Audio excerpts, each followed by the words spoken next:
TAPFAC 2022 interview series में हम important points जो देख रहे हैं, आज हम इसमें पॉइंट नंबर 7 देखेंगे।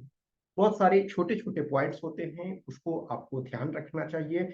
जितना आप इस बात से अवेयर रहोगे उतना आपके लिए फायदा होगा।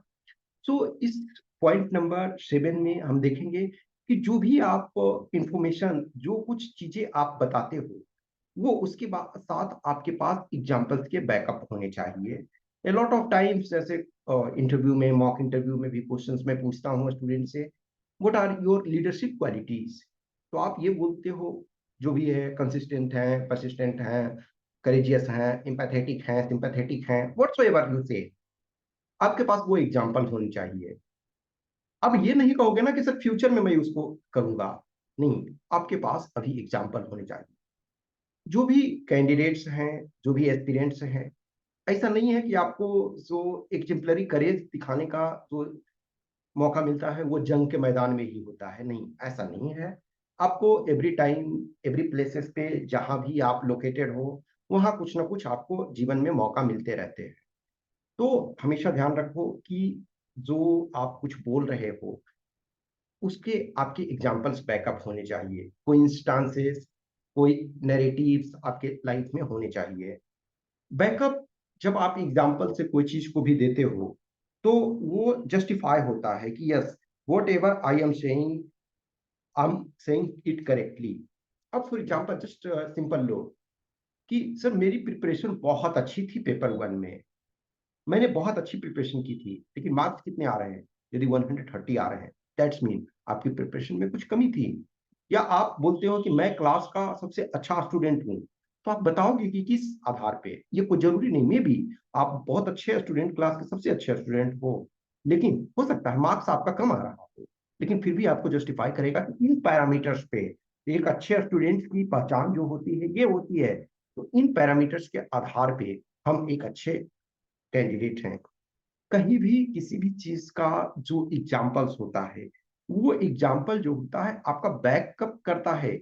आप जो आइडिया जनरेट करते हो, this is true in your paper 2 also, कि आपने कोई ऐसे लिखा, आपने कोई आर्गुमेंट लिखा, आपने कोई रिपोर्ट लिखा, तो इन नॉर्मल ऐसे में ये ज्यादा कारगर होता है कि आपका कोई आइडिया है उसको एग्जाम्पल से, कोई रिपोर्ट से, कोई फाइंडिंग से उसको जस्टिफाई करना।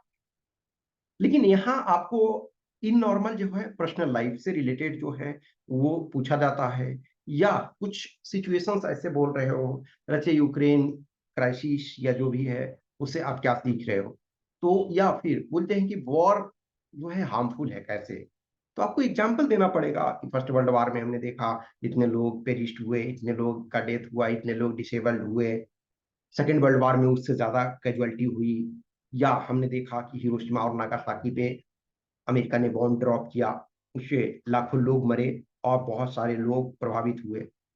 तो बैकअप जब आप एग्जाम्पल से करते हो तो वो लगता है कि नहीं, what ever he or she is saying is correct.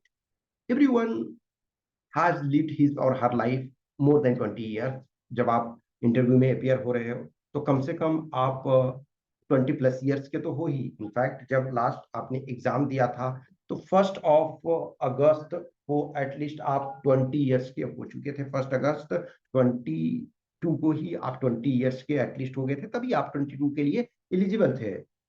तो जब आप उस कंडीशन में आ गए हो कि आप 20+ ईयर लाइफ जिए हो, ग्रेजुएट एक हो, तो आपको कुछ एग्जाम्पल्स देने चाहिए। Mere saying the facts things is not good thing. So आप बैकअप यदि एग्जाम्पल से रखते हो तो डेफिनेटली उसके एडवांटेज मिलेंगे और चीजें ये कंटिन्यू रहेगी अभी उसमें। तो कुछ भी क्वेश्चन, क्यूरी, डाउट्स होता है तो आप हमें इस व्हाट्सएप नंबर 8527146498 या टेलीग्राम नंबर 7404909669 पे मैसेज कर सकते हैं। Okay, thank you.